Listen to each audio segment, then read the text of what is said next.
الحمد لله وكفى وسلام على عباده الذين اصطفى أما بعد فقد قال الله تعالى في كلامه المجيد والفرقان الحميد فأعوذ بالله من الشيطان الرجيم لن ينال الله لحومها ولا دماؤها ولكن يناله التقوى منكم وقال النبي صلى الله عليه وسلم من كان له سعة ولم يضحي فلا يقربن مصلانا أو كما قال عليه الصلاة والسلام মহান রবের দরবারে অসংখ্য অগণিত শুকর ও সুজুদ জ্ঞাপন করছি যে আল্লাহ সুবহানাহু ওয়া তাআলা আমাদেরকে আজ পবিত্র জিলহজ মাসের প্রথম শুক্রবার জুমার দিন আল্লাহ পাক তার ঘর মসজিদে আসার জন্য তৌফিক দান করেছেন। এজন্য সকলে জোরে সুরে বলে আলহামদুলিল্লাহ। আল্লাহ সুবহানাহু ওয়া তাআলা আমাদের প্রতি অশেষ করুণা দেখিয়েছেন, অনেক মেহেরবানি করেছেন। আল্লাহ রাব্বুল আলামিন আমাদেরকে দীর্ঘ 1 বছর সুযোগ দিয়েছেন। 1 বছর পরে আবার আমাদেরকে কুরবানি করার সুযোগ আল্লাহ পাক দান করেছেন। এজন্য আল্লাহর কাছে কৃতজ্ঞতা প্রকাশ করছি। তো বিশেষ করে আজ আমার আলোচ্য বিষয়, গত জমায় বলে দিয়েছিলাম মাসাইলে কুরবানি, অর্থাৎ কুরবানির যত জরুরি মাসাইল আছে, জরুরি মাসআলা সংক্রান্ত বিষয়ে আলোচনা হবে। এজন্য শেষ পর্যন্ত মনোযোগ দিয়ে শুনেন। আল্লাহ রাব্বুল আলামিন বিশেষ করে আমাকে আমলের নিয়তে আলোচনা করার তৌফিক দান করুন, সবাইকে আমলের নিয়তে আলোচনা শোনার তৌফিক দান করুন। আমি প্রথমে কোরআনুল কারীমের যে আয়াতে কারিমা তিলাওয়াত করেছি, এই আয়াতে কারিমা আর একটি হাদিস পাঠ করেছি, এই দুইটার তরজমা করে আমি আলোচনা শুরু করব ইনশাআল্লাহুল আজিজ। 1 নম্বর কথা হলো, কোরআনুল কারীমে আল্লাহ রাব্বুল আলামিন বলেছেন লা ইয়ানালাল্লাহু লুহুমুহা ওয়ালা দিমাউহা ওয়ালাকিন ইয়ানালুহুত তাকওয়া মিনকুম।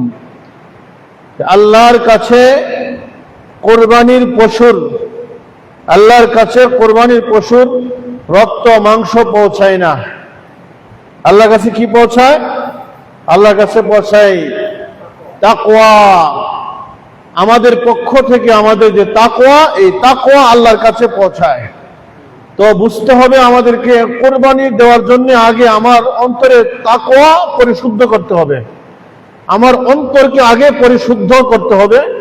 তারপরে আমার কোরবানি আল্লাহ পর্যন্ত পৌঁছাবে। এর আগ পর্যন্ত আল্লাহ পর্যন্ত আমার কোরবানি কিন্তু পৌঁছাবে না। তাকওয়া না থাকলে কোনো লাভ নেই। আরেক দিক থেকে রাসূলুল্লাহ সাল্লাল্লাহু আলাইহি ওয়াসাল্লাম কুরবানি কাদের উপরে ওয়াজিব, এই কথাটা, এইটা সীমারেখা নির্ধারণ করে দিয়েছেন। নবীজি হাদিস শরীফে বলতেছেন মান কানা লাহু সাআতুন ওয়া লাম ইউদহি ফালা ইয়াকরাবান্না মুসাল্লানা। যার কুরবানি করার সামর্থ্য আছে, সামর্থ্য থাকা সত্ত্বেও যে ব্যক্তিটা কোরবানি করলো না, রাসূল তাকে ধমক দিয়ে বলতেছেন যে ফালা ইয়াকরাবান্না মুসাল্লানা, সে যেন আমাদের ঈদগাহে না আসে। নবীজি এখানে ওয়াঈদের সুরে বলেছেন, ধমকের সুরে বলেছেন যে আমাদের ঈদগাহে যেন না আসে। এবার মাসালা আমরা এখান থেকে শুরু করি যে আলোচ্য বিষয়ে যে কোরবানি কার জন্য ওয়াজিব, তার সামর্থ্য কতটুকু হইলে তাকে সামর্থ্যবান বলা হবে। নবীজি যে বলেছেন যে সামর্থ্যবান কিন্তু কোরবানি করে নাই, তাহলে সামর্থ্যবানটা কে? সামর্থ্যবান হওয়ার জন্য এক নাম্বার কথা হইল কোরবানি কার উপরে ফরজ। কোরবানি ফরজ হওয়ার জন্য কয়েকটা শর্ত। এক নম্বরে মুসলমান হওয়া, দুই নম্বরে আকেল হওয়া, আকেলমান অর্থাৎ এই বুদ্ধিমান হওয়া, অর্থাৎ এই আগুন পানি পশ্চিম পূর্ব পশ্চিম জান্নাত জাহান্নাম এগুলি সবকিছুই বুঝে, আল্লাহ বুঝে, সব বুঝে, এমন ব্যক্তিকে আকলমান বলা হয়। এই আকলমান হইতে হবে। 3 নম্বর বালেগ হইতে হবে। 4 নম্বর নেশাব পরিমাণ মালের মালিক হইতে হবে। এই শর্তগুলি যার মধ্যে পাওয়া যাবে তার উপরেই কোরবানি ওয়াজিব হবে। এবার আসেন নেশাব কাকে বলে। নেশাব হইল ওই পরিমাণ যে 52.5 তোলা রূপার পরিমাণ। অর্থাৎ যদি কেউ শুধু রূপা থাকে, তার স্বর্ণ কোনো কিছু না থাকে, তাহলে 52.5 তোলা পরিমাণ রূপা বা এর সমপরিমাণ মূল্য তার কাছে থাকতে হবে। অথবা যদি শুধু স্বর্ণ থাকে আর কোনো কিছু না থাকে, তাহলে তার কাছে 7.5 ভরি স্বর্ণ থাকতে হবে। এটাকে বলে নেশাব পরিমাণ মালের মালিক। এবার স্বর্ণ আছে, রূপাও আছে, অথবা স্বর্ণের সাথে কিছু টাকা পয়সাও আছে, সব কিছু মিলিয়ে তার মূল্য আসে 52.5 তোলা। কত? 52.5 তোলা রূপার সমপরিমাণ মূল্য আসে। তার প্রয়োজনীয় সামগ্রী অতিরিক্ত এই মালগুলো থাকতে হবে, তখন তার উপরে কোরবানি করা ফরজ হবে। এবার 52.5 তোলা রূপার দাম এই বছরে নির্ধারণ করা হয়েছে 1,78,500 টাকা, অর্থাৎ মোটামুটি 1,80,000 টাকা প্রায় ওরকম থাকলে তার উপরে কোরবানি ফরজ হয়ে যাবে। এবার কোরবানি ওয়াজিব হবে তার উপরে। তো এবার আসি আমরা আমাদের এই অতিরিক্ত বা প্রয়োজনীয় যে মাল সামানা, এগুলো কি? প্রয়োজনীয় মাল সামানা হইল কারো বাড়ি আছে, বাড়িটা যতটুকু তার পুরোটাই লাগে, এটা তার প্রয়োজনীয় মালামাল। কারো জমি জমা আছে, যে জমি জমা আছে এই জমিগুলোর ফসল তার সারা বছরের ফসল তার লাগে, এটা তার পুরোটাই তার প্রয়োজনীয় মাল। অর্থাৎ তার ব্যবহারিক যে গাড়ি আছে, এই ব্যবহারিক গাড়ি এটাও তার প্রয়োজনীয় মাল। এবার তার একটা গাড়ি আছে ব্যবহার করে, আরো কয়েকটা গাড়ি সে ভাড়া দিয়ে রাখে। ধরেন 4-5টা অটো সে ভাড়া দিয়ে রাখে, তো 4-5টা অটো যেগুলো ভাড়া দিচ্ছে সে ব্যবহার করছে না, এটা তার অতিরিক্ত সম্পদ। এই সম্পদ যদি হিসেব করে যদি 52.5 তোলা এই রূপার সমান মূল্য হয়, তাহলে তার উপরে কোরবানি ওয়াজিব। কারো ঘরে টেলিভিশন আছে, টেলিভিশন এটা পুরোটাই এটা অতিরিক্ত, এটার কোনো কাজ আসে না, টেলিভিশনের কোনো কাজে আসে না, টেলিভিশনটা পুরোটাই অতিরিক্ত। সুতরাং এই টেলিভিশন যার ঘরে আছে, দেখা যায় অনেকের ঘরে টেলিভিশন এর মূল্য 80,000 টাকা, টেলিভিশনের মূল্য 1 লক্ষ টাকা, টেলিভিশনের মূল্য আছে প্রায় 30-40 হাজার টাকা, আছে না নাই? এমন বহু আছে।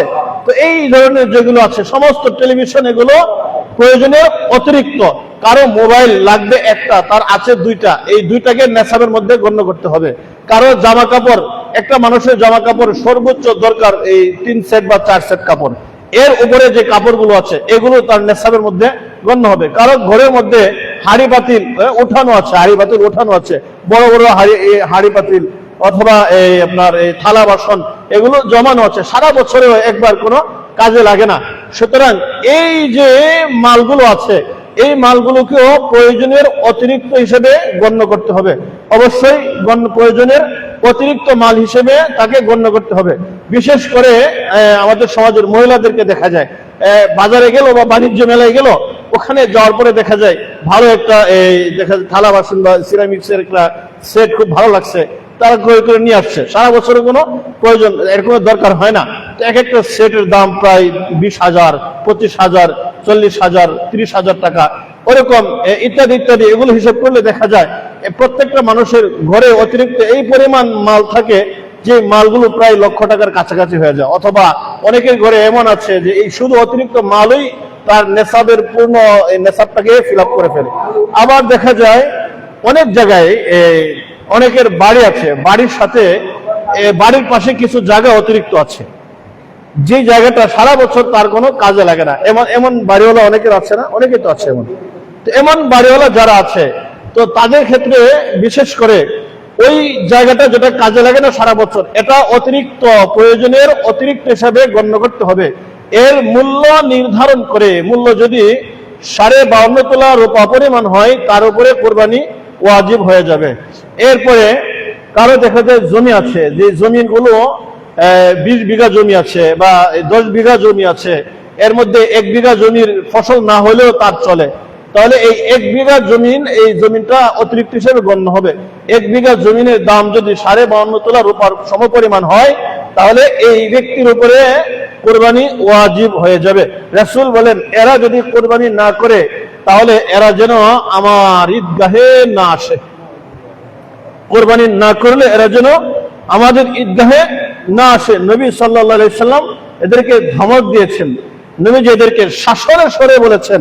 দেখেন, সুবহানাল্লাহি ওয়া বিহামদিহি, কোরবানি আমরা যে করব, আমরা কাদের পক্ষ থেকে, আমরা কার কার কোরবানি করতে পারবো?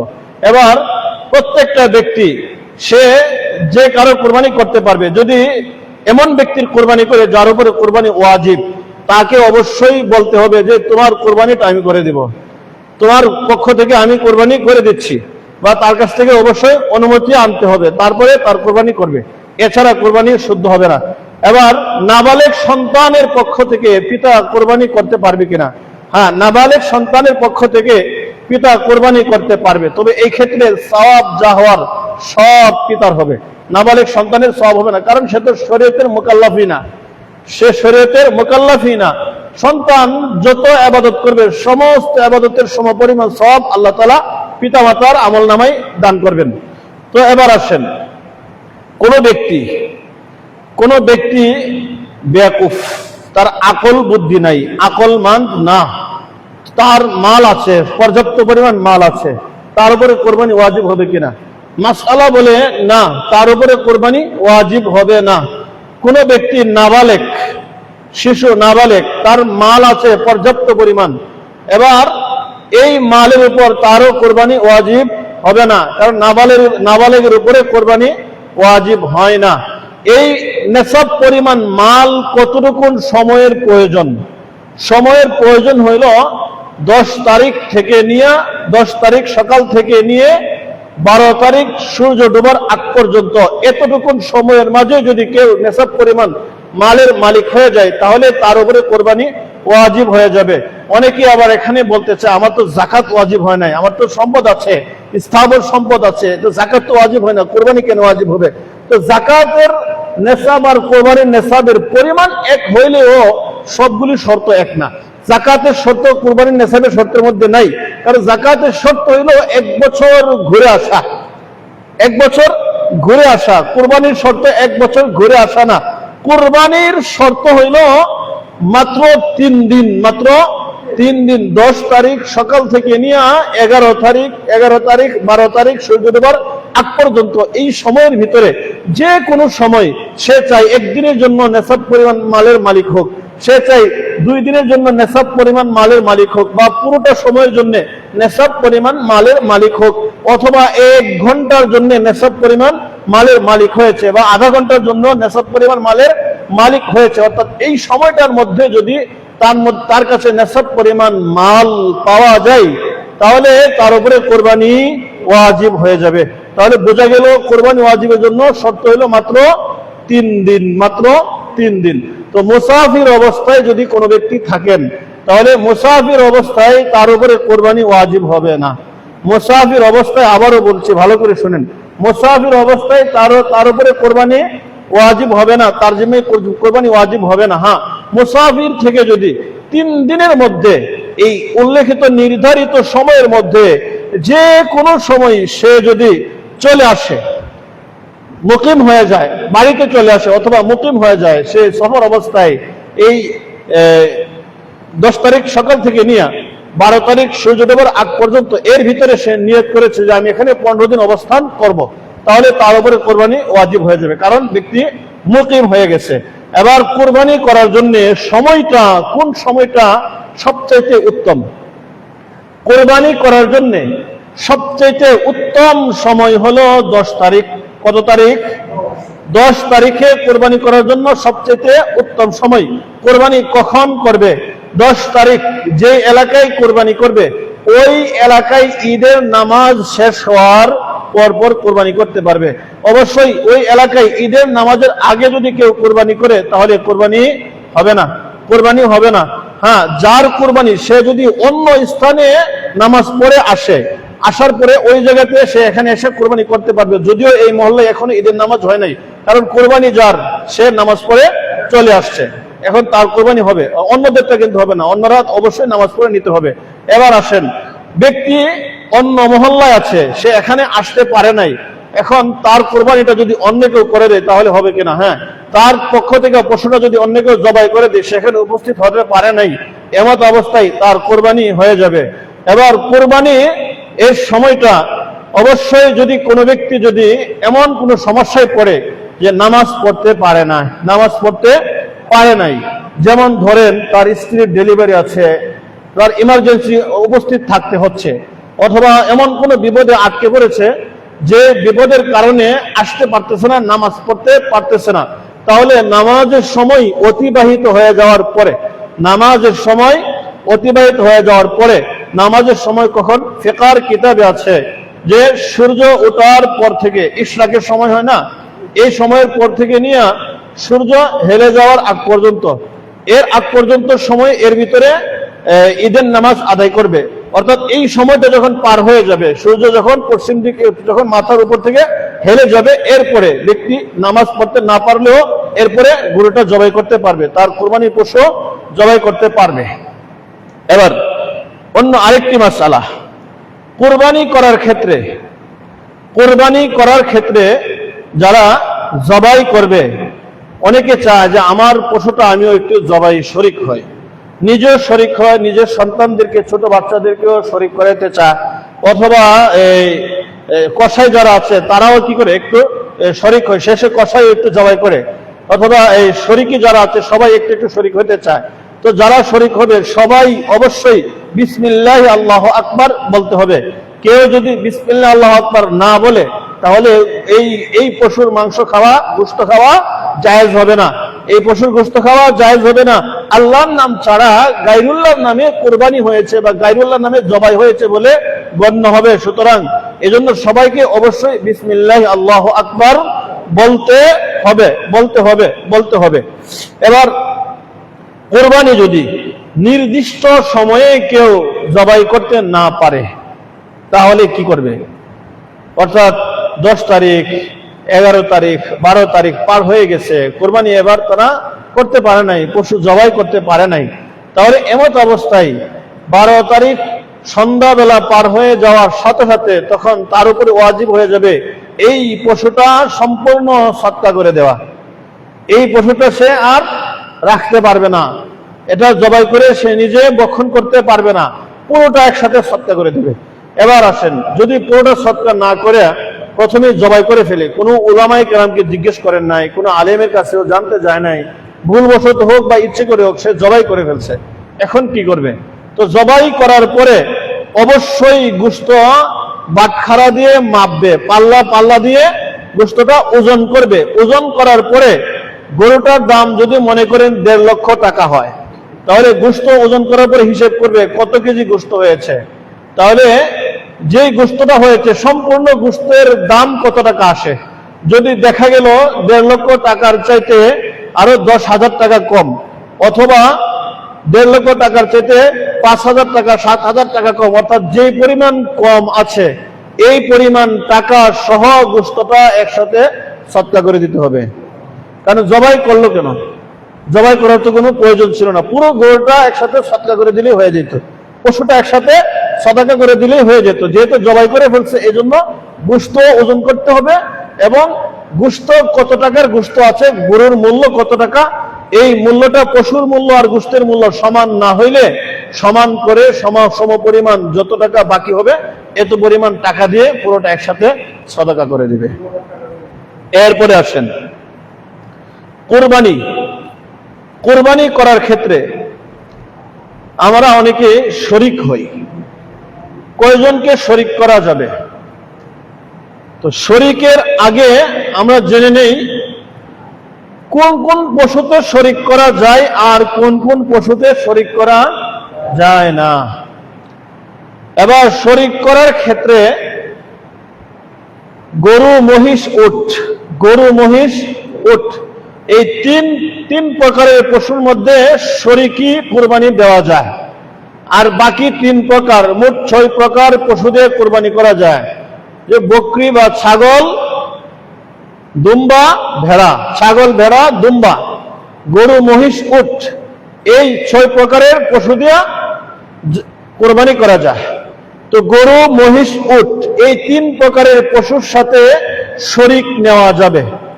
3 প্রকারের পশুর সাথে শরীকি কুরবানি দিতে পারবে। শরীকের পরিমাণ কতটুকুন হবে? শরীকের পরিমাণ 7 জন শরীক হইতে পারবে। এবার 7 জনের কম হইলে কোনো সমস্যা নেই, 2 জনও শরীক হইতে পারবে, অথবা 3 জন মিলেও একটা গরু, একটা উট, একটা মহিষ কুরবানি করতে পারবে, বা 4 জন মিলেও পারবে, 5 জন মিলেও পারবে, 6 জন মিলেও পারবে। অনেকে আবার প্রশ্ন করতে চায়, হুজুর 7 তো বেজুর, তাহলে 4 জন তো বেজুর না, তাহলে তো 4 জন লাগবে, হয়তো একজনকে মাইনাস করতে হবে অথবা একজনকে এখানে অ্যাড করতে হবে। না, দরকার নাই, যতজনও এতজনই করা যাবে। আবার অনেকে 7 জনই লাগবে, তাই না, টেনে হেসড়ে এনে মিলাইতে হবে, না মিলাইলে হবে না।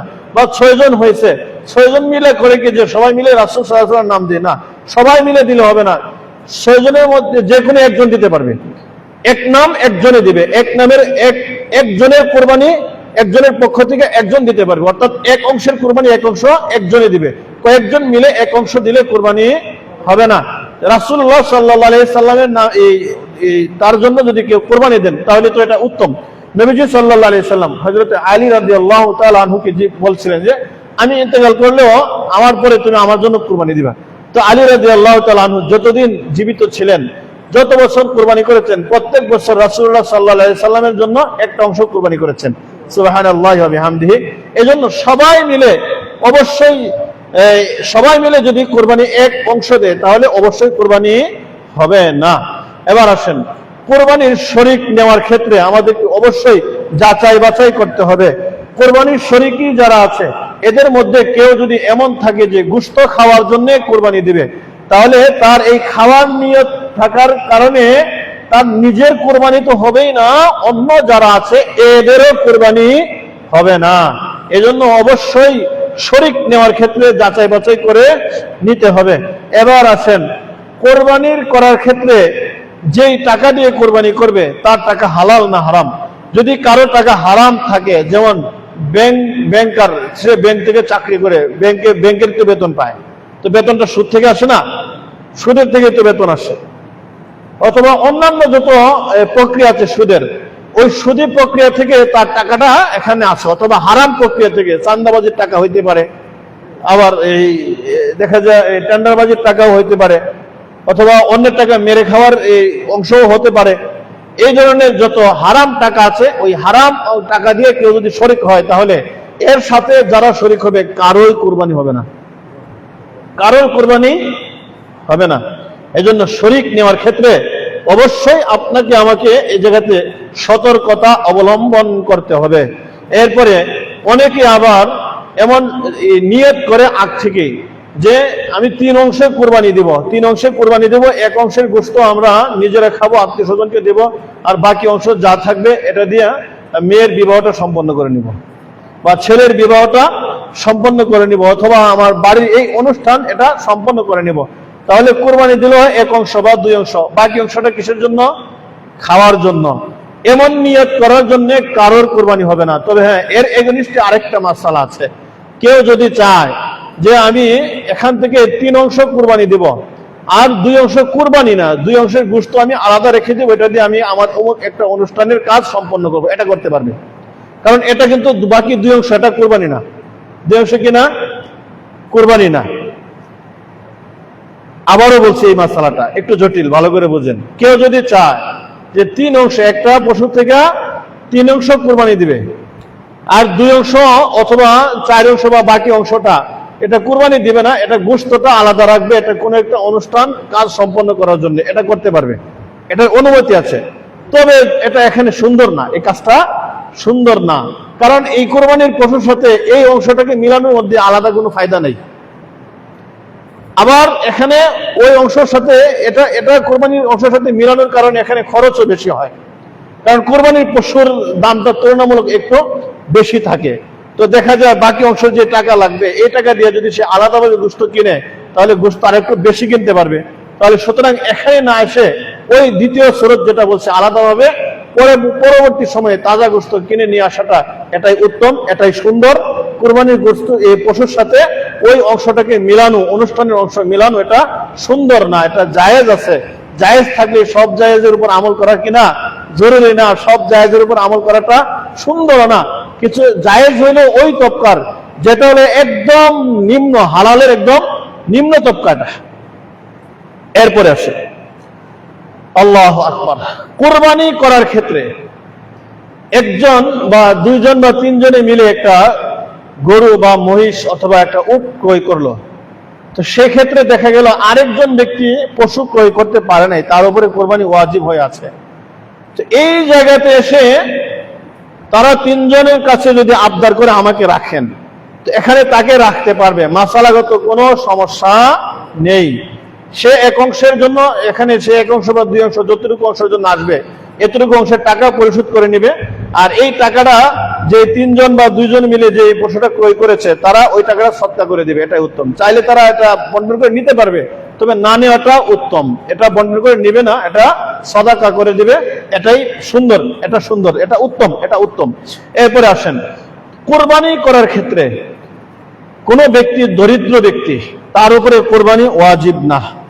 দরিদ্র ব্যক্তি কোরবানি ওয়াজিব না, ভালো করে বুঝেন মাসালা। সে পশু ক্রয় করেছে, ধরেন একটা বকরি ক্রয় করেছে বা খাসি অথবা গরু বা দুম্বা যেটাই হোক না কেন, একটা পশু সে ক্রয় করেছে। তো ক্রয় করার পরে তার উপরে এটা কোরবানি করা ওয়াজিব হয়ে গেছে। কেন ওয়াজিব হয়েছে? তার উপরে ওয়াজিব ছিল না, আল্লাহ ওয়াজিব করেন নাই। সে ক্রয় করার কারণে কেমন জানি মনে হলো সে মান্নতের মতো কুরবানি করেছে। এটা মান্নতের মাসআলাই ওয়াজিব হবে, নেসাবের মাসআলাই না, কারণ সে তো নেসাবের মালিকই না। নেসাবের মাসআলাই কিভাবে ওয়াজিব হবে? এবার এমত অবস্থায় যদি পশুটা হারিয়ে গেল, এখন হারিয়ে গেলে তার উপরে আর কিন্তু ওয়াজিব রইল, আর ওয়াজিব রইল না, ওয়াজিব সাকিত হয়ে গেল, ওয়াজিব রহিত হয়ে গেল, কারণ গরিব মানুষ পশু হারিয়ে গেছে। এর বিপরীতে যদি কোনো নেশাওয়ালা ব্যক্তি পশু ক্রয় করার পরে পশুটা হারিয়ে যায়, তার জিম্মা থেকে ওয়াজিব রহিত হবে না, তার জন্য আরেকটা পশু ক্রয় করে অবশ্যই কুরবানি করা ওয়াজিব। আর দরিদ্র ব্যক্তির জন্য আরেকটা পশু ক্রয় করে কুরবানি করা ওয়াজিব না। এবার আসেন এর বিপরীতে আরেকটা মাসালা, এখানে দুইটা মাসালা বললাম, আরেকটা মাসালায় আসেন। দরিদ্র ব্যক্তির পশুটা হারিয়ে গেছে, হারিয়ে যাওয়ার পরে আবার আরেকটা পশু ক্রয় করছে। এখন কয়টা পশু ক্রয় করলো? দুইটা ক্রয় করলো। একবার হারিয়ে গেছে, তার ওয়াজিব রহিত হয়ে গেছে। আবার যখন ক্রয় করছে তখন আবার তার উপরে সে নিজে কি করলো? ওয়াজিব করাইলো। এখন কুরবানির আগে অথবা কুরবানির দিনগুলোর মধ্যে ওই হারিয়ে যাওয়া পশুটা খুঁজে পাওয়া গেছে, এখন কি করবে? এখন দরিদ্র ব্যক্তির করণীয় হইল তার উপরে ওয়াজিব উভয় দুটোটা পশু জবাই করবে, উভয় পশু জবাই করবে। এর বিপরীতে ধনী ব্যক্তির পশু একবার হারাইছে আবার ক্রয় করছে ধনী ব্যক্তি, কারণ তার উপর আবার ক্রয় করা ওয়াজিব। তার উপর ওয়াজিব কয়টা? কয়বার? একবার। কয়বার ওয়াজিব? কুরবানি একবার করা ওয়াজিব, এজন্য আবার কিনছে। কিন্তু হারানো পশুটা নির্দিষ্ট সময়ের মধ্যে 12 তারিখ সন্ধ্যার আগে আবার খুঁজে পাওয়া গেছে। এই জায়গাতে এসে ধনী ব্যক্তি একটা জবাই করবে, আরেকটা জবাই করা লাগবে না তার, কারণ ধনী ব্যক্তির উপর তো নেশাবের বলে একবার ওয়াজিব, এজন্য একটা। আর দরিদ্র ব্যক্তি তো নেশাবের বলে না, এটা সেই কিনার বলে ওয়াজিব করাইছে নিজের উপরে, এজন্য যতবার কিনবে ততটা পশু কি করতে হবে? পাওয়া গেলে জবাই করতে হবে। তো এজন্য কেমন জানি অনেক সময় মনে হয় যে এটা মনে হয় অযৌক্তিক। না, কিছু বিষয় আছে অযৌক্তিক আপনার কাছে মনে হইলেও কোরআন এবং সুন্নাহ বলে এটাই যৌক্তিক, এটাই মাসআলা। কারণ ওই দিক থেকে তাকে তো মুক্ত করে দেওয়া হয়েছে, প্রথমবার হারাইছে তাকে মুক্ত করে দেওয়া হয়েছে। এখন আবার তো তার ক্রয় করার দরকার ছিল না, আবার যেহেতু ক্রয় করছে সে আবার নিজের উপরে ওয়াজিব করেছে। কারণ কি? নেশাবের বলে না, মান্নতের বলে। কিসের বলে? মান্নতের বলে। আমাদের দেশে যাদের নেশাব নাই এরাও অনেক সময় কোরবানি করেন, এজন্য এই মাসআলাগুলো অবশ্যই জেনে রাখা জরুরি, অবশ্যই জেনে রাখা জরুরি। এবার গরু যখন আমরা জবাই করব, গরু বা পশু জবাই করার ক্ষেত্রে কোন সময়টাতে, দিনের বেলা জবাই করবো আর রাত্রের বেলা জবাই করব? অবশ্যই দিনের বেলা জবাই করা উত্তম, অবশ্যই 10 তারিখে জবাই করা উত্তম। অনেক সময় গুচ্ছগ্রাম থাকে, অথবা এমন অঞ্চল যেখানে জামাতে নামাজ পড়ার কোনো ব্যবস্থা নাই, ঈদগাহের নামাজ পড়ার কোনো ব্যবস্থা নাই। এই হাবেশ সাহেব এসিগুলো ছেড়ে দেন, এসিগুলো ছেড়ে দেন। তো ঈদগাহের নামাজ পড়ারও কোনো ব্যবস্থা নাই। তো এমন অবস্থায় নামাজের সময় অতিবাহিত হয়ে গেলে, অর্থাৎ যখন সূর্য যখন মাথার উপর থেকে হেলে যাবে, ওই সময়টাতে এসে তারা আবার ওই পশুগুলো ওই এলাকাতে জবাই করবে, এর আগে জবাই করবে না। হ্যাঁ, প্রথম দিনে জবাই করা উত্তম, প্রথম দিনে জবাই করা উত্তম, দ্বিতীয় দিনে কিন্তু উত্তম না, তৃতীয় দিনেও উত্তম না। অবশ্যই আপনি প্রথম দিনেই পশু জবাই করার চেষ্টা করবেন। জবাই করার ক্ষেত্রে যে ছুরিটা থাকবে, এই ছুরিটা অবশ্যই ধারালো হইতে হবে, জবাইয়ের অস্ত্রটা অবশ্যই ধারালো হইতে হবে। জবাই করার ক্ষেত্রে কোনো পশুকে অন্য পশুর সামনে জবাই করতে মানা, কোনো পশু অন্য পশুর সামনে জবাই করতে মানা, কারণ ওই পশুটার মধ্যেও প্রভাব পড়ে। এজন্য নির্ধারিত স্থানে জবাই করবে, যেখানে জবাই করা যায়। নিজের বাড়ির আঙ্গিনা হইতে পারে, অথবা এই নিজের এই বাড়ির পাশে কোনো পতিত জমিন থাকলে এখানেও হতে পারে, অথবা এমন কোনো নির্ধারিত জায়গা, যে জায়গাতে জবাই করলে সবার জন্য সুবিধা হয়, এই এমন স্থানে জবাই করা যেতে পারে। এবার পশু জবাইয়ের ক্ষেত্রে রাত্রেবেলা জবাই করা যাবে কিনা? রাতের বেলা জবাই করাটা ফুকায়ে কেরাম তখনকার সময়ে অনুত্তম বলেছেন। কারণ হইল তখনকার সময়ে কুপিবাতি ছিল, কপিবাতি আছে না, কপিবাতি বা হারিকেন, মোমবাতি, এই সমস্ত বাতি ছিল। এখনকার সময় যেমন এই ইলেকট্রিক ব্যবস্থা বা ইলেকট্রিসিটি, এগুলো তখনকার সময় এত অত্যাধুনিক ব্যবস্থাপনা ছিল না। কারণ অন্ধকারে এই রগ সবগুলো কাটার একটা বিষয় থাকে, রগ কাটা যায় কি যায় না। যেমন মনে করেন মহাধমনী কাটার পরে দুই পাশে দুইটা রগ তো অবশ্যই কাটতে হবে, যদি রগ না কাটে তাহলে জবাই শুদ্ধ হবে না। তো এই রগ কাটাটা নিশ্চিত করা যেত না অন্ধকারের কারণে। তো এই জন্য তখনকার সময়ে ফুকায়ে কেরামের ফতোয়া দিয়েছিলেন রাত্রিবেলা গরু বা কুরবানির পশু জবাই করা অনুত্তম, জায়েজ আছে, উত্তম না। তবে হ্যাঁ, এখনকার সময়ে যেহেতু ইলেকট্রিসিটি খুব উন্নত, অত্যাধুনিক ব্যবস্থাপনা আছে, নিশ্চিতভাবে রগ কাটার ব্যবস্থাও আছে, তাহলে রাতের বেলাও জবাই করা যাবে। এখন আর মাকরু এর মাসালাটা নাই। আগে যেমন মাকরু এর মাসালা ছিল, কারাহাতের মাসালা ছিল, এই কারাহাতের মাসালাটা এখন নাই। কারণ মাকরু হওয়ার যে কারণ, এই কারণটা এখন আর নাই, না থাকার কারণে এখন রাতের বেলা করলে মাকরু হবে না, এটা জায়েজ হবে। এবার কোরবানির পশু জবাই করার ক্ষেত্রে কে জবাই করবে? আপনার নিজের পশু নিজে জবাই করবেন, নিজের পশু নিজে জবাই করবেন। নিজে নিজে জবাই করাটাই উত্তম, নিজেরটা নিজে জবাই করা অবশ্যই উত্তম। অবশ্যই যদি আপনি নিজে জবাই করতে না পারেন, অন্য কাউকে দিয়ে যদি জবাই করাইতে যান, যে দক্ষ ভালো পারে, তাকে দিয়ে জবাই করাইতে গেলে তখন আপনাকে অবশ্যই তাকে জবাইয়ের জন্য পারিশ্রমিক দিতে হবে। আর সে যদি নিজে থেকে এটা মাফ করে দেয়, সেটা ভিন্ন কথা। সে মাফও যদি না করে বা কিছু বলেও নাই, এটা সাধারণত মামুলি বিষয়, এগুলি নিয়ে কেউ আলোচনা করে না, এটা লজ্জাজনক বিষয়, ছোটখাটো বিষয় আলোচনা করে না। এজন্য কোরবানির পশুটা বিশেষ করে জবাইয়ের জন্য সাধারণত 300-400 টাকা, বা 4 জনের কোরবানি দিলে 100 করে দিলে কত হবে? 400 টাকা। এই 100 টাকার জন্য পশুবদ্ধ করার কোনো প্রয়োজন হয় না, কোনো প্রয়োজন হয় না। এরপরে আসেন, অনেক সময় যে জবাই করে তাকে টাকা না দিয়ে গোশত দিয়ে দেয়, এটা কোনোভাবে জায়েজ নাই, এটা জায়েজ নাই। এবং যারা কসাই যারা আছে, এই গোশত কাটাকাটির কাজ যারা করে, এদেরকে দেখা যায় টাকা কম দেয়, এরপরে আবার দেখা যায় কি তাদেরকে এই গোশত দিয়ে দেয় বেশি করে। তো এই যে টাকা কম দিয়ে গোশত দিল, এটা জায়েজ হলো না, কারণ গোশতটা তার বিনিময়ী, গরু কাটার বিনিময়ের মধ্যে গোশতটা চলে আসলো, এই জন্য এটা জায়েজ হলো না। সুতরাং অবশ্যই তাকে আপনি আগেই বলে দিবেন, আমি তোমাকে গোশত দেই বা না দেই এটা আমার ব্যক্তিগত ব্যাপার, তোমাকে গোশত দেব কি দেব না এটা আমি বুঝবো। সুতরাং কত টাকা হইলে তুমি গরুটা আমার সম্পূর্ণ কাজ করে দেবা সেটা বলো, এই দামটা এভাবে নির্ধারণ করে নেবেন। তারপরে তাকে ওই নির্ধারিত টাকা দিয়ে এরপরে যদি মনে চায় তাকে গোশত দিবেন, তাকে বলবেন নাও এটা তোমার হাদিয়া, বলে দিবেন এটা হাদিয়া, এটা দিলাম, এটা দিতে পারবেন, কোনো সমস্যা নেই। এবার আসেন কোরবানির গোশত। কোরবানির গোশতের ক্ষেত্রে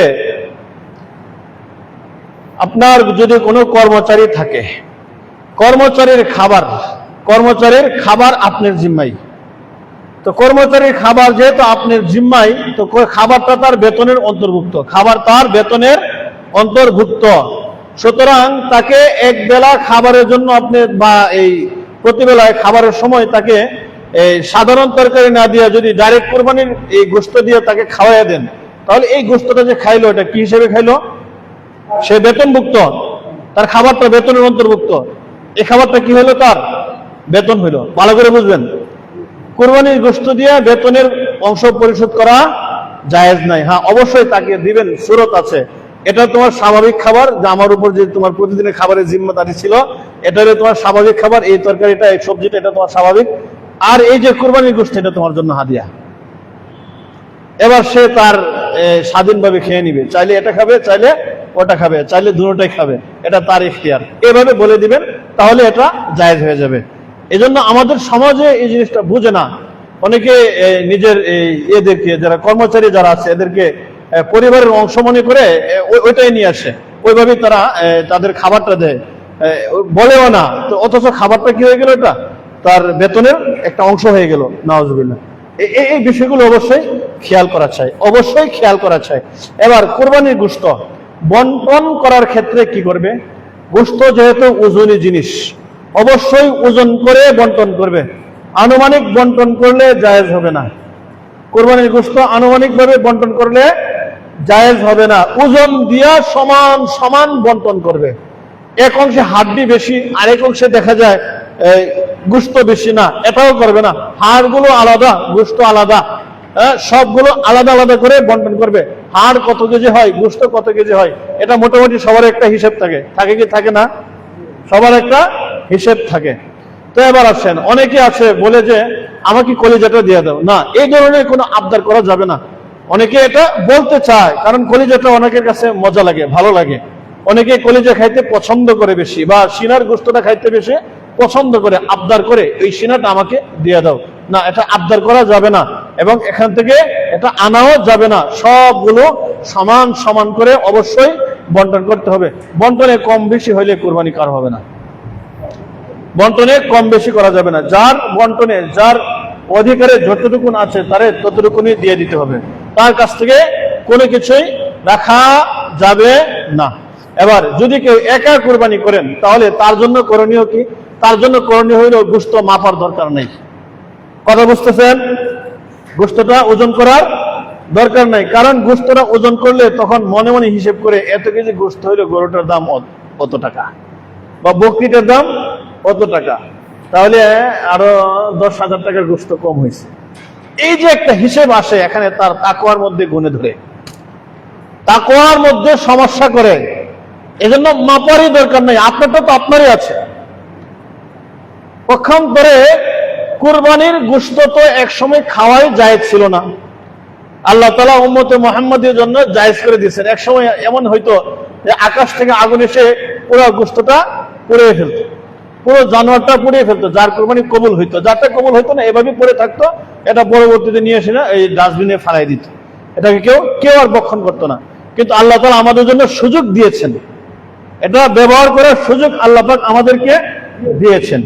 কোরবানির গোশত বিক্রি করা জায়েজ নাই। অনেক সময় দরিদ্ররা আসেন, তারা নিয়ে এটা বিক্রি করেন। হ্যাঁ, এদের জন্য বিক্রি করা জায়েজ আছে। এরা আপনার কাছ থেকে নিবে, নেওয়ার পরে দরিদ্ররা অন্য জায়গায় কি করতে পারবে? বিক্রি করতে পারবে। কিন্তু আপনার কোরবানির গোশত আপনি বিক্রি করতে পারবেন না। এটা কোনোভাবেই জায়েজ নাই, কোরবানি হবে না। এবার কোরবানির পশু দ্বারা উপকার সাধন করা, পশু দ্বারা উপকার সাধন করা কোরবানির পশু দ্বারা জায়েজ নাই।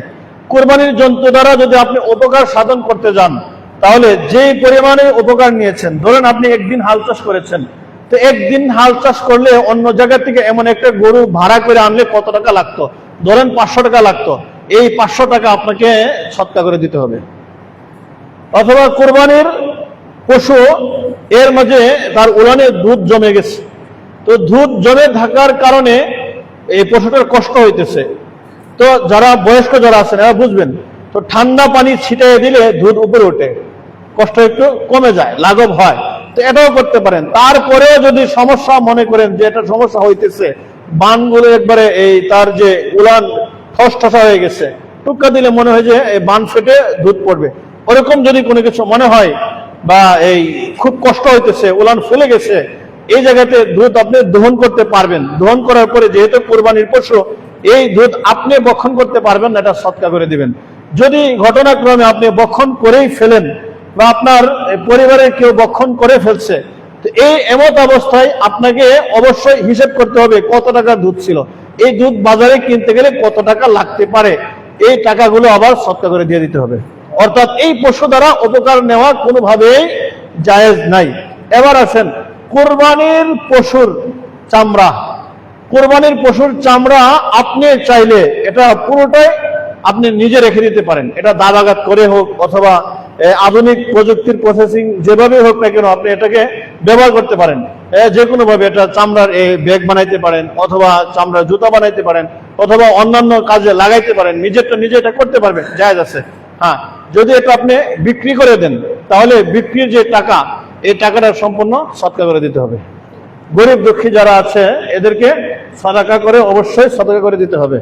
এবার কোরবানির পশুর যে হাড়, অতিরিক্ত হাড়, যে ওই খাবারের পরে যে হাড়গুলো থাকে না, ওই হাড়গুলো অনেক সময় বিক্রি করা যায়। অনেক সময় মানুষ ক্রয় করার জন্য আসে। তো এমন যদি কেউ আসে বা কোন এলাকায় এমন প্রচলন থাকে, তাহলে এটা বিক্রি করা যাবে, বিক্রি করতে পারবে। আশ্চর্যের কোনো কিছু নেই। এখনকার এই বর্তমান সময় আমাদের এই গ্রামগঞ্জে বা শহরে বন্দরে কেউ আসে না, কিন্তু এক সময় এটা নিয়ে, এটার জন্য মানুষ আসতো, এটা ক্রয় করার জন্য মানুষ আসতো। মাসআলা শুধু এখনকার সময়ের জন্য না, মাসআলাগুলো উদ্ভাবন হয়েছে বহু আগে, এবং কিয়ামত পর্যন্ত এই মাসআলার চর্চা অবশ্যই থাকবে, চলবে। তো এবার আসেন কোরবানি করার ক্ষেত্রে, কোরবানির সাথে অনেকে আকিকা দিতে চান। তো আকিকা দেওয়ার ক্ষেত্রে তাকে অবশ্যই আকিকা কোরবানির সাথে দিতে পারবে, এতে কোনো সমস্যা হবে না। তবে হ্যাঁ, একটা জিনিস একটু খেয়াল রাখা চাই, যে আকিকার অংশটা যেন কোরবানির অংশের চাইতে বেশি না হয়। কোরবানির অংশটা যেন অবশ্যই আকিকার চাইতে বেশি হয়, এই দিকটা অবশ্যই খেয়াল রাখা, এটা উত্তম, এটা উত্তম পরিকল্পনা। তো কোরবানি করার ক্ষেত্রে কোরবানির যে পশুটা কেমন হওয়া চাই, পশুটা অবশ্যই হৃষ্টপুষ্ট হওয়া চাই। কোরবানির পশু ক্রয় করার ক্ষেত্রে অনেকে আছে নিজেরা ক্রয় করতে পারেন না, অন্যকে দিয়ে ক্রয় করান। তো সেই ক্ষেত্রে যাকে নিয়ে যাবেন সে অবশ্যই যাবেন আন্তরিক হয়ে, দালালি করার জন্য না, যে এই পশুটা ক্রয় করে দিলে হয়তো 2-4 হাজার টাকা পাওয়া যাবে বা 500 টাকা পকেটে আসবে, এই ধরনের নিয়ত করে কখনো যাওয়া যাবে না। তো এবার কোরবানি করার ক্ষেত্রে কোন কোন পশু দিয়ে বা কোন কোন জন্তু দিয়ে কোরবানি করা যাবে না, এই মাসালাটা বলার আগে আরেকটা মাসালা জরুরিভাবে বলে নিচ্ছি। তো যেহেতু কোরবানি এর জন্তুকে আল্লাহ তাআলা 3 ভাগে বিভক্ত করেছেন, উট, গরু, মহিষ আর ছাগল, ভেড়া, দুম্বা, এর বয়সও 3টা নির্ধারণ করে দিয়েছেন। যদি কোরবানির জন্তু যদি উট হয়, তাহলে অবশ্যই তার কমপক্ষে 5 বছর হইতে হবে। অবশ্যই কত বছর? 5 বছর হইতে হবে। আর যদি জন্তু যদি গরু মহিষ হয়, গরু বা মহিষ হয়, তাহলে তার অবশ্যই কমপক্ষে 2 বছর হইতে হবে। 2 বছরের চেয়ে 1 মাস কম হইলেও এর দ্বারা কোরবানি হবে না। এবার ছাগল, ভেড়া, দুম্বা, ছাগল, ভেড়া, দুম্বা এর ক্ষেত্রে 2টা ভাগে বিভক্ত করা হয়েছে। যদি ছাগল হয় অবশ্যই তার 1 বছর পূর্ণ হইতে হবে, 11 মাস হইলেও তার দ্বারা কোরবানি হবে না। আর ভেড়া বা দুম্বা যদি 1 বছরের চেয়ে কমও হয়, 6 মাসের বেশি হয়, 6 মাসের বেশি হয়, 6 মাস বা এর চেয়ে বেশি হয়, বা 1 বছর পূর্ণ হয় নাই কিন্তু এটা হৃষ্টপুষ্ট, দেখতে মনে হয় যে প্রায় 1 বছর হয়ে গেছে, তাহলে এই ধরনের ভেড়া বা দুম্বা দ্বারা কোরবানি করলে কোরবানি হয়ে যাবে। যদি ছাগল হয় অবশ্যই তার 1 বছর পূর্ণ হইতে হবে, এর কমে হইলে কোরবানি হবে না। তো কোরবানি যে সমস্ত পশু দ্বারা কোরবানি হবে না, এর একটা হলো যে পশুর শিং যদি একেবারেই মূল থেকে উড়ে যায়, মূল থেকে উপরে পড়ে যায়, তাহলে এর দ্বারা কোরবানি হবে না। বা শিং ভেঙে গেছে, ভেঙে অর্ধেক বা তার চেয়ে বেশি ভেঙে গেছে, তাহলে এর দ্বারা কোরবানি হবে না। এবার শিং উপড়ে যাওয়ার কারণে পশুটা পাগল হয়ে গেছে, বা অন্য কোনো কারণে পশুটা পাগল হয়ে গেছে, এটাকে খাবার দিলে খাবার খায় না, দৌড়াদৌড়ি করে, এই ধরনের বা পাগলামি মাতলামি যেগুলো করে। একটা আছে যে মানুষ দেখলে খোঁচা মারে, মানুষ দেখলে গোতা দেওয়ার জন্য দড়ি কারো ছিঁড়ে যায়, তো এমন কোনো কিছু হইলে এটাকে পাগল বলে না, এটা হলো তেজি গরু। এটা মানে এটার তেজ বেশি বলে এটাকে, এটা দ্বারা কোরবানি হবে। তবে যদি পাগল হয়ে যায় তাহলে এই পাগল পশু দ্বারা কোরবানি অবশ্যই হবে না। এবার যদি পায়ে এমন ভাবে আঘাত লাগে যে আঘাতের কারণে পা মাটিতে ফেলাইতে পারে না, বা পশুটা হেঁটে জবাইয়ের জায়গা পর্যন্ত যাইতে পারে না, এই ধরনের পশু দ্বারা কোরবানি হবে না। অধিকাংশ কান যদি কাটা থাকে, কান দুইটা না, অধিকাংশ কান যদি কাটা থাকে তাহলে এই কানের অর্ধেক বা অর্ধেকের বেশি কান কাটা, এই পশু দ্বারা কোরবানি হবে না। যদি জন্ম থেকে তার কান না থাকে, এমন কোন পশু আছে যার জন্মে থেকে তার কান নাই, এই পশু দ্বারা কোরবানি হবে না। জন্ম থেকে কান নাই, এটা দ্বারাও কোরবানি হবে না। হ্যাঁ, যদি জন্মের পর থেকে তো এমনিতে শিং থাকে না, তো পরবর্তীতে পশুটা শিং টিং আর উঠে নাই, তো এর দ্বারা কোরবানি হবে, কোনো সমস্যা নাই, এই পশু দ্বারা কোরবানি হবে। যদি পশুটা একেবারে অন্ধ হয় বা বেশিরভাগ এক চোখ অন্ধ হয়ে গেছে, অথবা বেশিরভাগ দেখে না, তার না দেখার অংশটাই বেশি, এমন পশু দ্বারা কোরবানি হবে না। তো পশুর দাঁত যদি পড়ে যায়, বয়স বেশি হওয়ার কারণে অনেক সময় কি হয়, দাঁত পড়ে যায়, তো বেশিরভাগ দাঁত পড়ে গেছে, পশুটা তার খাবার খাইতে পারে না, তো এই ধরনের পশু দ্বারাও কোরবানি হবে না। আর যদি পশুর লেজ কাটা হয়, লেজটা এমন পরিমাণ কাটছে, লেজের যে পশম গুলো আছে না, এগুলো পর্যন্ত পড়ে গেছে, তো লেজটা দেখতে একটা লাঠির মতো দেখা যায়, এই ধরনের পশু দ্বারাও কোরবানি হবে না। ভালো করে বুঝেন, লেজ কাটা পশু দ্বারা কোরবানি হবে না। পশুর পেটে যদি এমন কোনো জখম হয় যে জখমের কারণে পশুটা তার রুগ্ন হয়ে যায়, বা তার এই কাশি হয়, বা পেটের কারণে পশু অনেক রকম কাশে, পশুর কাশি হয়, কিন্তু জানেন আপনারা, পশুর কাশি হয়। এরপরে দেখা যায় পশুর যে লাদা, এই লাদাগুলো একদমই পানির মতো হয়ে যায়, যেটাকে আমাদের গ্রামের ভাষায় সের বলে। ওই সের যদি মারে তাহলে এই পশু দ্বারা কোরবানি হবে না। এবার কোনো পশুটা কোনো একটা জিনিসের সাথে ঘর্ষণ খাইছে, ঘর্ষণ খাওয়ার পরে তার এই রক্ত বের হয়েছে, বা এই ঘর্ষণের প্রভাব গোশতের মধ্যে আছে, ঘর্ষণের প্রভাবটা গোশতে আছে, এই পশু দ্বারাও কোরবানি হবে না। কোরবানির পশুর যদি কোনো একটা চোখ যদি একেবারে অন্ধ হয়ে যায়, এই পশু দ্বারাও কোরবানি হবে না।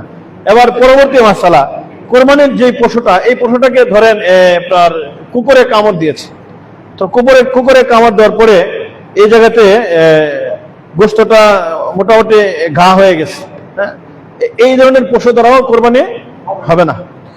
তো পশুর গায়ে যদি কোনো এই খুজলি পেঁচড়া থাকে, তা পশুটা মোটা তাজা না, অসুস্থতার কারণে এটা মোটা তাজা হয় নাই, বা পশুটা একেবারেই চিকন হয়ে গেছে, এই ধরনের পশু দ্বারাও রুগ্ন হওয়ার কারণে কোরবানি হবে না। এরপরে যদি কোনো পশু এমন অতি দুর্বল হয় যে দুর্বলতার কারণে এটা চলাফেরাই করতে পারে না, দেখা যায় হাঁটতে গেলে পায়ের দিকে দিলে ওইদিকে যায়, এমন থাকে না, এমন কিছু পশু আছে, তো এই ধরনের পশু দ্বারাও কোরবানি হবে না। কোরবানির পশুর যদি কান কাটা থাকে, কান কাটার মাসালা আবারও বলছি, অর্ধেক বা অর্ধেকের বেশি যদি কান কাটা থাকে তাহলে এই পশু দ্বারা কোরবানি অবশ্যই কোরবানি হবে না। কোন পশু যদি এমন হয় যে পশুটা ময়লা খায়, পশুটা কি খায়, শুধু ময়লা খায়, নাপাক জিনিস খায়, পবিত্র জিনিস খাওয়াতে তার অভ্যস্ত না, এই পশু দ্বারাও কোরবানি হবে না। জঙ্গলি প্রাণী যেগুলো আছে, জঙ্গলি প্রাণী দ্বারা কোরবানি হবে না। যেমন মনে করেন হরিণ, নীলগাই আছে না, এই গয়াল, এখনকার সময় অনেকে গয়াল পালে, গয়াল পালন করে, আবার কোরবানির হাটে গয়াল ওঠায়, গয়াল বিক্রি করে, এই গয়াল দ্বারা কোরবানি করলে কোরবানি হবে না। ভালো করে বুঝেন, গয়াল দ্বারা কোরবানি করলে কোরবানি হবে না, কারণ এটা গৃহপালিত পশু না, এটা জঙ্গলি পশু, এটা জঙ্গলি পশু, বন্য পশু। আর কেউ কোরবানির পশু ক্রয় করার পরে জবাইয়ের আগেই দেখা গেল পশুটার মধ্যে এমন একটা সমস্যা হয়েছে যে সমস্যার কারণে এর দ্বারা কোরবানি চলে না, তাহলে এমন পশু দ্বারা কোরবানি করা যাবে না। অবশ্যই ব্যক্তি যদি অবশ্যই যদি নেশাব পরিমাণ মালের মালিক হয়ে থাকেন, তাহলে তাকে অবশ্যই আরেকটা পশু ক্রয় করে কোরবানি করতে হবে। আর এই ক্ষেত্রে যদি দরিদ্র হয়, ব্যক্তি যদি দরিদ্র হয়, তাহলে তার ক্ষেত্রে মাসআলা আলাদা, সে এটা দিয়ে কোরবানি করে দিবে, তার ক্ষেত্রে ছাড় আছে, কোনো সমস্যা নাই। এরপরে আসেন খুনসা গরু, ভাঞ্জা, যে গরু হিজরা, হ্যাঁ, এই ধরনের আর কি খুনছা, এই ভাঞ্জা যে গরু বাছুর দেয় না, এই গরু দ্বারা কোরবানি করলে কোরবানি হবে। অনেকে প্রশ্ন করতে চায় এটা কোরবানি মনে হয় হবে না, বিষয়টা এমন না, এটা দ্বারা কোরবানি করলেও কোরবানি হয়ে যাবে। এছাড়া আরো অন্যান্য যত মাসাইল আছে, আসলে সময়ের সংক্ষিপ্ততার কারণে সব মাসালা বলা যাচ্ছে না, তারপরেও প্রায় চেষ্টা করেছি অন্তত 80-90টা মাসালার মধ্যে আলোচনা হয়ে গেছে ইনশাল্লাহ। এরপরেও যদি কারো কোনো মাসালা জানার থাকে অবশ্যই পার্সোনাল ভাবে আমার কাছ থেকে জেনে নেবেন। মাসালা অবশ্যই তাহকিক করে পূর্ণ তাহকিকের সাথে মাসালা দেওয়া হবে ইনশাল্লাহ। আল্লাহ তাআলা আমাদেরকে এই কথাগুলোর উপর আমল করার তৌফিক দান করুন। ওয়া আখিরু দাওয়ানা আলহামদুলিল্লাহি রাব্বিল আলামিন।